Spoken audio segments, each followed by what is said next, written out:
Welcome to the UTPA Men's Basketball Show. My name is Jonah Goldberg, and we're joined as always by the head coach of the UTPA Bronx, the one and only Mr. Dan Hipsher. Good to see you again, Jonah. I just saw you last night. Yeah, I know. Things are running fast right now.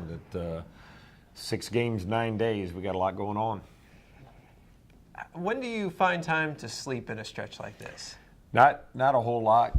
Pretty much stayed up last night on the computer, laying in bed, but you never sleep and you're wired up after games anyway, so try to get a lot of video work done in that time. And, what we're trying to do right now is concentrate on us getting better as a team. Game preps are important to us. We're giving the kids the information. We're trying to get it, but what we want to see is improvement in what we're doing right now. So I'm doing a lot of self-scout work. So it puts a lot of time in. What does it mean, self-scout work? Well, instead of just evaluating the other team because you feel like your team is fluent in all its attacks and everything we're doing, I'm having to do a lot of film breakdown to show our players the mistakes and problems and the corrections and the good things that we're doing, just to try to get our team to evolve in its concept. Before we got to get to the point, Jonah, where the enemy is not us, okay? Where we're not beating Pan Am, we're beating the other team. Well, you have your first 2 games in the book and in the books, and I guess I already know what you're referring to. 2 tight losses.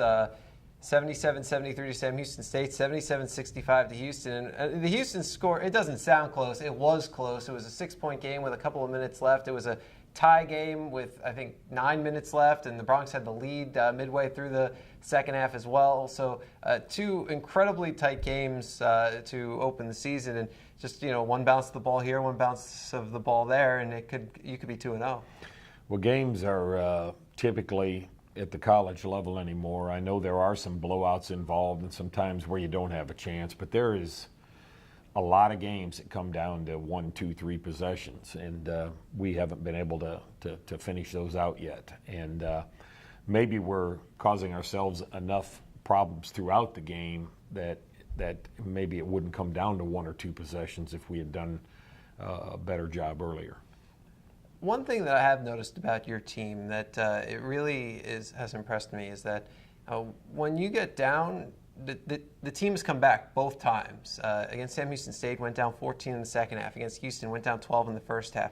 And both times, it would have been very easy to just roll over, especially in Houston. You're not supposed to beat them. They're a power conference team. UTPA is not supposed to beat Houston. You go down by 12 in the first half, you can just say, okay, well, it's Houston. But you didn't. You came back and you took the lead. And then Sam Houston State, you go down like that. I mean, it's easy to say, well, okay, they made their run, we're done. But you didn't do that then either. Well, we hope to get to the point where people would like to see us beat Houston, kind of like, some Gonzagas and Butlers and teams have done around the country. But you're right. Their personnel, their stock, their history, what they're putting into it is far greater. But it doesn't take away from the fact that if you just try to control the smallest of entities in a basketball game, and that is your individual possessions, and then your possession guarding them. If we get enough 2s and they get enough 0s and 1s, you can win. So, whether you're down 12 or up 12, it's the next possession that counts. And that's kind of the point we're trying to get to and try to get where we're more efficient. And again, these kids, they work hard, and we just got to get to the point where we work a little smarter. They were certainly working their tails off in these games, and like you look at the Houston game, there was a lot of running up and down the court. There was a lot of pressing, and caused you to go a little deeper into your bench, and a lot of people in and out. Christian Hildebrand and Jacob Raspopovich making their career debuts. Hildebrand 2 big threes in the first half. He had a really nice showing. One of the reasons we got back into it was Christian came in and knocked a couple jumpers down for us. It's nice to make a couple. First half, 4 for 9. We got many of the same looks the second half and went 0 for 8. Just think if you knock a couple of those in, it's a huge difference in the game. And then, of course, as you saw, I think we were either tied or up 2 and missed 5 consecutive free throws. And out of 8 free throws, I think we made 2, and we blew 2 front end and 1 and 1. So that's a lot of points to leave on the table. When free throw shooting is a struggle, and it sometimes is and sometimes isn't, like, is that something that you can or do you do at all work on in practice? Because, I mean, that just seems like repetition. Well, repetition is part of it, and I don't believe in tons of just repetition. What I believe in is pressure free throws. And Coach Donaher, the guy I worked for at Dayton all those years, he used to get them, and you get it 4 baskets, and I'd say shoot 1, and we all shoot 1, and if they don't make 11 out of 14, they run. So, trying to put pressure on making 1 or 2 at a time versus going to the line and getting in a rhythm and making, I made 40 out of 50, Yeah. The pressure is the key, and we actually do it almost daily, but and we haven't had that many problems accomplishing our goals in practice. But again, most of these kids haven't been out there in front of a crowd on game night, lights on, scoreboard on, and they've just got to develop a comfort zone. Yeah, certainly 2 strong crowds, both crowds, with the exception of homecoming and maybe Challenge of the Deans last year. I think both crowds bigger than any crowd from last year. Over 1,200 the first game, over 1,400 the second game. The student section overflowed against Houston. They had to put some of the students into the Winter Texan section, which was a cool thing to see. And you're right. I mean, it can be tough to play in front of, but at the same time, I'm sure you're thrilled to be getting that kind of support early on. Well, we are. I mean, we love the support. We want to see more support. We think we've got a good package and an identity that can make this community proud, this university proud, the student body, and the department. So that's what we're trying to get to. And I think people are going to appreciate the way these kids scrap and play. I think eventually they'll appreciate how we share and move the ball. We're still a little dribble stagnant at times, but we're going to be there to compete every night, and we'd love to have the Valley supporting us. I liked a lot of some of your offensive possessions when Houston was going zone. There seemed to be some times where there a lot of passing, and you were able to find open looks. Sometimes it was the layup underneath. You did a really nice job, I thought, of breaking through. We did. We got a little stagnant at times against the zone. They kind of went to the zone because they were struggling to get through some of our man stuff. But we got a little stagnant. But when we did move the ball, like you mentioned, we looked good, and that's on today's team building film. And it shows you, like, and I look at this, at your team right now, I see a team that, obviously is 0-2, could have been 2-0, and what I see is if you're already good enough to play with a Houston and to play with Sam Houston State this early in the season, you're always building for the WAC season and the conference slate. How good can you be by then? You could be really good. Well, we're hoping to. We're hoping to continue to grow. We're hoping that somewhere along the line, we get competitive in making shots and throwing in a couple threes. We're a small team. We need to be able to stretch to the 3 line. People are wondering, thus far we're 2 for 14 and 4 for 17 from a 3. But I'll be honest with you, we have to be able to stretch that out and make some of those because we're not just able to throw the ball inside. We've got to drive it or kick out and knock a 3 down some, and then we've got to take care of our free throwing situation. But if we can clean some of those things up along with execution and stop some of the silly turnovers, we could be hard to deal with. Who might be some of the guys we should be looking for to be taking those threes? Well, Javon Farrell has not made threes yet, but I think, he can make threes. Justin Leathers can spot and make a 3. Shaquille Hines has shot the 3 well, but he hasn't shot it well in the games yet. He did in the exhibition. He did in practice. Boga can make a 3. Hurley Johnson's a good 3 shooter. Majewski. Again, none great, but all capable. L.J. McIntosh, Christian Hildebrand. But again, getting into a rhythm and knocking them down when they count. We've still got to find those guys that are consistently. The best we have is the kid down there on the crutches, Noriega. But unfortunately, that's not available. Well, could you just put a chair in the corner and then pass it to him and just let him shoot? There may be value in that because some of the times defensively we look like we're playing with 4 guys anyways. Well, you look at these games, and early on, Shaquille Boga has come out shooting. 17 points in the first game. That was a career high for him when we include his Wisconsin-Milwaukee days. Then he scored 16 points and 15 points in the second game, picked up his first 3 assists as well. Well, big problem the first game was he scored the ball, was effective that way, but didn't help anybody else. 0 assists, 5 turnovers, made some decisions. Last night I thought he cleaned that up until the end. He had 2 big turnovers at the end, and what he's got to learn is he really wants to win. He wants to try to make plays and win, but how to win is the next step for him, because he put himself in some situations that got him into that turnover mode again. So he's just got to learn how to try to win and have faith that if you move the ball, it can come back to you and still have an opportunity to score. But he's been aggressive and doing a good job for us. Javon Farrell, first game he fouled out, 3 points, 3 assists, 2 steals. But his second game, he leads the team in scoring with 16 points. Well, Javon, we hope becomes more consistent in that game. We want the anomaly to be the first game and the habit to be the second. So, we would like the exception to be that first game for him. He needs to play well for us to be successful. And he came back the second game after a pretty severe film session. A lot of it was him the first day because of the way he did play, and came back and responded with a good game. And again, still made some decisions that have got to get better. Got to find a way to move that ball, let it come back to him, find a good shot. But he did a nice job in that second game for us. Justin Leathers, 12-6 the first game, 10-7 the second game. Consistently right around that 10 points, 7 rebound spot, doing a good job for us. Got to get to where he's screening a little better and handling the ball with his passing. But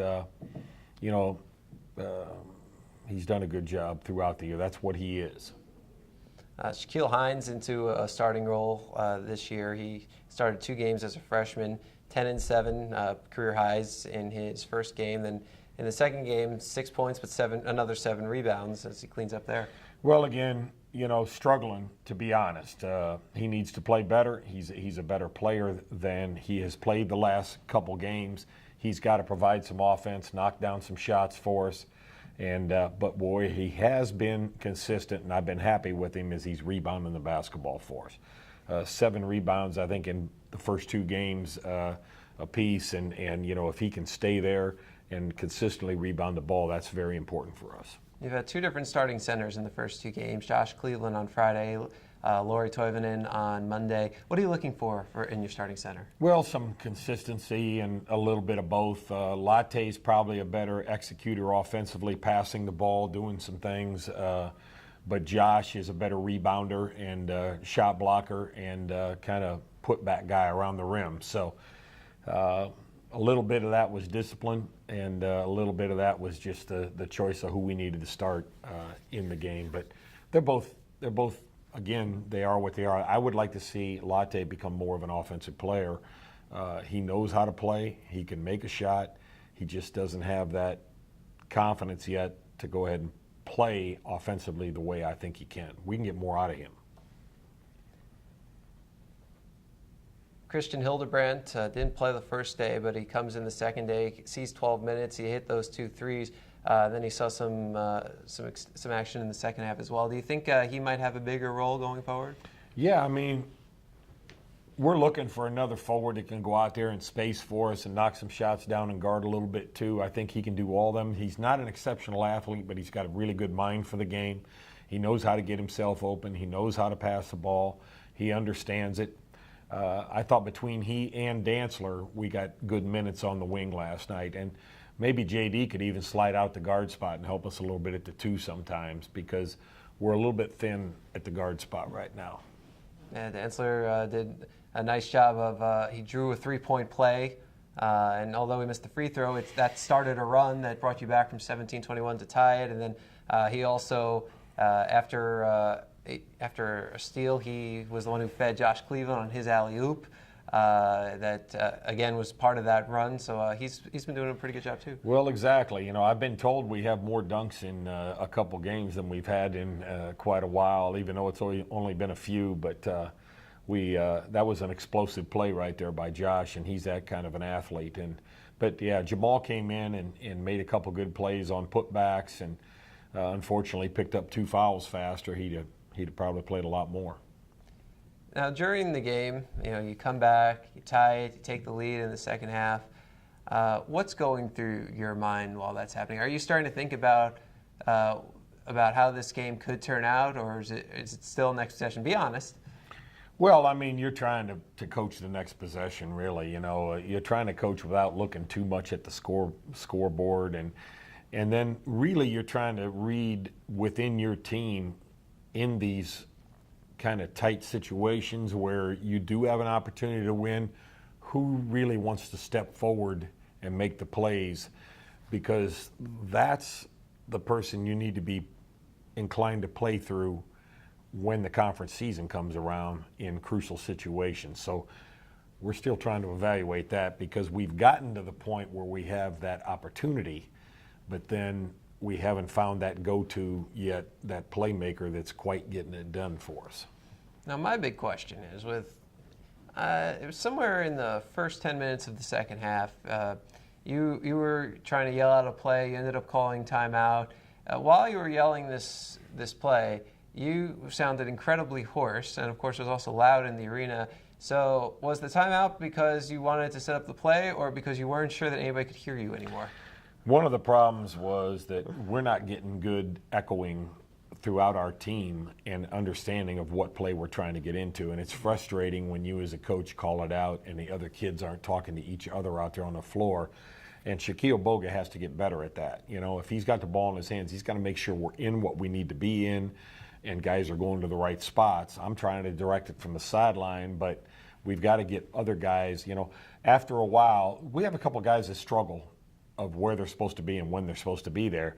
Well, after a while, their teammates have to understand that, pick them up, and make sure they're going where they're supposed to go. But yeah, a little frustration that we're not quite getting into that mode where we can flow into play faster and more aggressively. Well, the Bronx off to 77-73 loss to Sam Houston State, 77-65 to Houston. 2 very tight games, but now no rest, as you mentioned, six games in 9 days. So you come right back Wednesday and you face Houston Tillotson with a 6 p.m. tip at the Field House. What do you know about Houston Tillotson?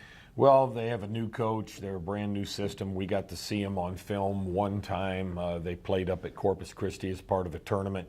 The only reason we're playing them is they're part of this multi-team event we're in, and they're assigned a 4th game. Everybody gets one at home. So we got them, and Corpus Christi got them. So, but they're athletic. They got a nice post player inside. They're kind of a 4-out-1 team. They're going to press us. They're going to get into us, and we're going to have to execute. But to be honest, this game, again, is about what we do and want to see the way we play.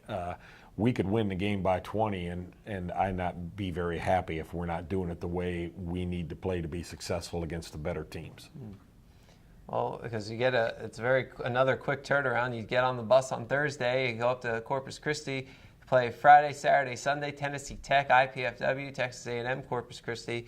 When you have that many games in quick succession like that, what's the preparation process like? You can't be looking at all these teams at once, can you? No, but what's happening is the assistant coaches each have one of those 3 teams this weekend. Mm-hmm. So, like Elwin has the scout for tomorrow, so he'll have the Sunday scout, okay?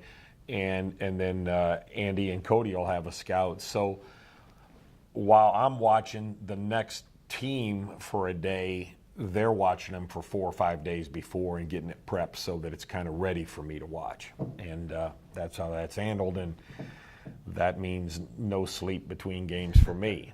But you know what? I can make it. Oh, that could save us a couple of bucks. We don't need to get you a hotel room in Corpus, yeah, right? Exactly. I could actually just sit in the lobby and watch my computer all night long and have McDonald's brought in. So we could save a lot of money. We'll get you some coffee, I promise, just in case, maybe an energy drink of some sort. Starbucks gets expensive too now. I like it. We'll get you a gift card. Exactly. Everything will be fine. Exactly. So what about with the players? Like, when do you start to tell them about the next team? Do you wait and when are you going to tell them about Corpus? Not till after Saturday's game? Or? Right, after Saturday's game. And like tonight we play, tomorrow night we play. We played last night. We'll come back at 5 o'clock tonight, okay? And we'll start some film on us.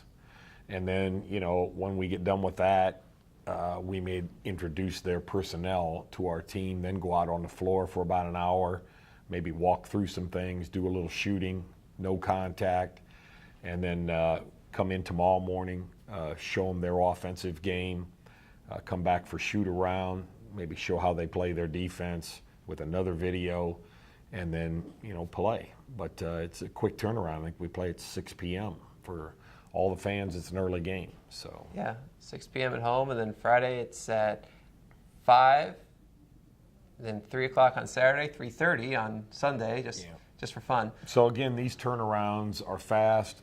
We've got to decide how we're going to play. So after we play at 5 o'clock, we're done at 7. Those games, there'll be almost no self-scout. You've got to get prepared for the next team, kind of talk about their personnel. And really, you kind of break it down and try to make it easy for the kids because the games come so fast. Who are the shooters we need to take away? Who are the drivers? What are we doing with post people? Keep it simple and make sure that, my job then is to put us in offenses and defenses that give us a chance to win. Now, because of the short turnarounds and relatively earlier starts that you'll have this weekend, it's not like a noon start or anything, but do you shoot around in the morning? No, not with the rest time we need and to get our bodies back and the times they give you because there are other games being played. Right. Like our Friday night game is at 5 o'clock, so we'll get done approximately 7:15, shower up, get back, get ready for the next game. We have a game at 3 o'clock on Saturday. Well, the shoot around time they offer us is at 8 a.m. So we'll meet in the hotel, walk through some things in the hotel, and handle it that way. Oh, that seems like a good way. Yeah, it's pretty hard to take them over and shoot them and do all those things at 8 a.m. when you're playing at 3 o'clock. So. Now, do you get a chance to get on the court at all at the American Bank Center in advance? We hope on either late Thursday night when we get up there or sometime Friday morning. We'll take our shoot around time there just to get in there and get some shots up in a different building. But, all the teams are walking into the same thing. It's a very different building from the field house. American Bank Center, it's really big. Right. I've never been there for a men's game. I've been there for women's games, and it's very airy. Right. High ceilings. It's double deck, and certainly I don't know what the crowd will be like when you play Corpus Christi Sunday, but certainly the neutral site games you certainly don't expect a packed house. Right. Does that make it tougher to have like an airy kind of atmosphere? Well, we're used to pretty tight background shooting here, Yeah. and so, we're going to have to get used to those open-ended backgrounds. And, but, the other teams have to too, but it is a big adjustment for us because our alternate practice facilities, which are HP2 and the rec center, have tight backgrounds too. So we've got to get used to the space, but we're going to play in arenas like that. And the basket's still 10 feet. It's still the same thing. Look at the rim, shoot it in. Might help us the way we've been airballing. Yeah, there you go. Well, Coach, you go into this weekend. Have you ever been to Corpus Christi? No, I haven't. I know a lot of tournaments have been played there and people have been in and out, but I hear it's a nice place and we're looking forward to being up there and playing well. So, Instead of taking your 1-hour coffee break, maybe you should check out the Battleship or. That's what I've heard. I heard it's really neat. I heard there's a lot of nice things and good restaurants around, and so but doubt that I'll see much of it. My wife will enjoy it. There you go. That's the most important part, right? Yeah, she's disappointed this year when I left Alabama because I did the scheduling and I had scheduled the preseason NIT, so we were heading to New York for the Thanksgiving Macy Day Parade. Oh man! And games in the Garden, so I've already got a mark against me. So hope Corpus makes up for that a little bit. Well, being from New York, if you'd like to schedule us for something in New York next year, I would not complain. Yeah, I'd love to see it myself. Well, he's Coach Dan Hipsher of the UTPA men's basketball team. My name is Jonah Goldberg. Lots of luck this weekend, Coach. Thanks, this Jonah. week. Appreciate it. We'll be back with you next week for another edition of the UTPA men's basketball show right here on 956sports.com.